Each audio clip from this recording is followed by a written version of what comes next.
pequenos, muito escuros, janelas pequenas e escuras. Não havia muita luz entrando, não era muito aconchegante de fato.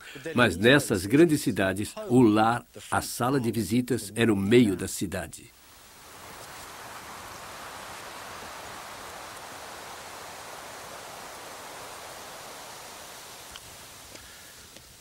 E no final de cada rua,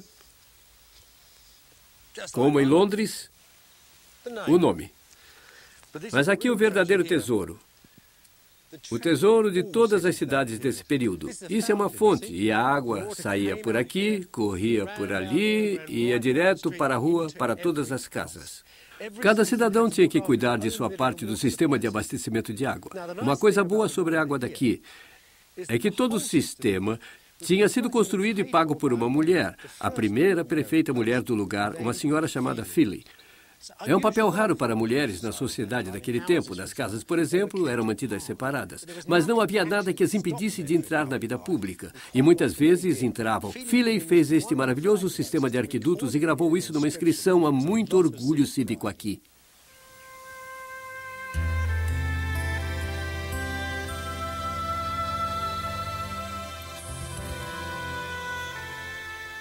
O óleo dessas cidades era o dinheiro.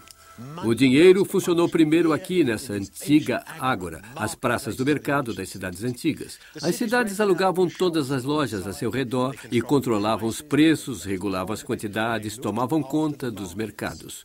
O que estava à venda? Bem, comida, escravos e importados.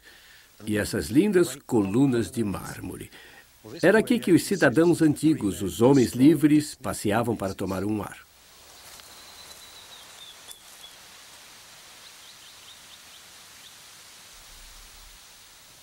Estas cidades não eram realmente cidades, no sentido moderno da palavra. Nada de industrial foi feito aqui. Existiam escritores, artistas e pensadores, pessoas assim, em pequeno número. E um grande número de pessoas que passavam seu tempo por aqui, grandes proprietários de terra com seus escravos. E alguns pequenos fazendeiros também, talvez alguns pequenos negociantes. Mas eram, na verdade, cidades de recreação, que nem assim Palm Springs ou Royal Tunbridge Wells.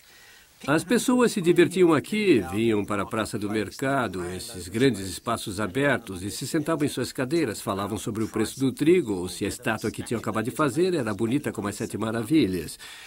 E se você fosse muito rico, se desse um subsídio aos pobres, podia colocar seu nome numa pedra ou até numa estátua. Se você fosse perfeito, era uma vida muito boa, uma vida que durou quase 1000 anos.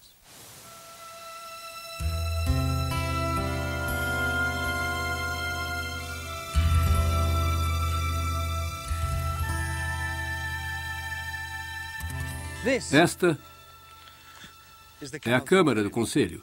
640 dos homens mais ricos de Prini vinham para esta sala para falar sobre tudo, desde o preço dos grãos até contratar um médico da cidade.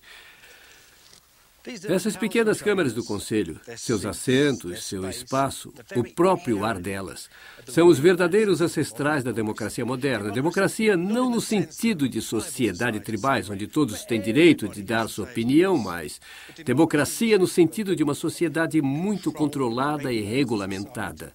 E aqui, nesse clima mercantilista, ela produziu uma sociedade dinâmica e agressiva que é realmente ancestral do nosso mundo moderno. Então, este espaço aqui, entre essas duas fileiras de assentos, isto é a verdadeira revolução. Se você se voltar para sociedades mais antigas do que essa, você pode andar por 1 milhão de estradas antigas, vidas passadas antigas, entrar em templos, em cidades que podiam ser enormes, mas nunca encontrariam um espaço assim, com os rostos olhando sentados um na frente do outro. Aquelas sociedades antigas são instintivas, se moviam como cardumes de peixes. Mas aqui, os homens estão olhando, estão observando, ouvindo outros pontos de vista, ponderando, julgando as coisas, estão fazendo listas como a das 7 maravilhas. É realmente o ancestral do mundo moderno. A vida na época era como uma corrida. E era aqui que os jovens aprendiam a competir. O ginásio e a pista de corridas da cidade, como seus antigos pontos de partida. Acho que se você fosse bom mesmo, acabava nos Jogos Olímpicos. Nada era bom demais para os jovens leões que iriam governar a cidade na próxima geração. Estas são as termas públicas, que servidas pelo aqueduto com torneiras e banheiro de mármore. Mas sempre água fria, porque usavam água fria e cabelo curto. Disseram até que Alexandre era gay porque ele tinha cabelo comprido. Mas vejam as instalações. Chão antiderrapante. E, é claro, lava-pés para os atletas. Todos precisavam disso. Depois de se lavarem e se esfregarem depois das corridas, era a hora da escola. Perto da casa de banhos, a sala da escola, com apenas 3 paredes. Dá para imaginar como era isso aqui no inverno? Muito frio. Aqui é onde os homens se irmanavam. Mas isso, na sala da escola, como em muitas salas de escola, aqui está coberto com os nomes dos alunos. Os garotos escreveram aqui nessa parede, cuidadosamente, letra por letra. Sabe, o dom de escrever em grego era apenas dado a essas pessoas privilegiadas dessas cidades. Ninguém mais no país sabia ler e escrever, a não ser algumas mulheres que aprendiam em casa, talvez. Mas aqui era realmente o centro. Era a voz que temos hoje da sociedade grega. Bem no coração de cada cidade, os mausoléus dos fundadores e os templos dos deuses. Existiam 2 tipos de templo. Um claro e de mármore, o outro escuro e de pedra escura. Este é o templo de Pliny, um refinado prédio. Claro, feito por um grande arquiteto chamado Pítios. E logo após ele ter projetado e construído o primeiro mausoléu, a tumba do rei, que era uma das 7 maravilhas do mundo.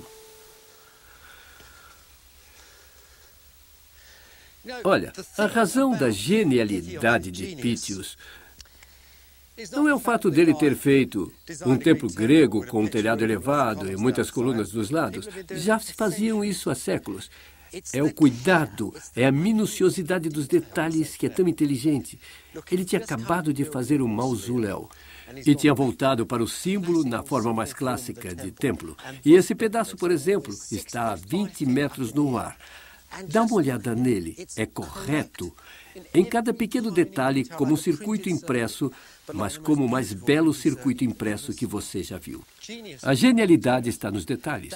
O que esse homem está fazendo é um exercício clássico de perfeição.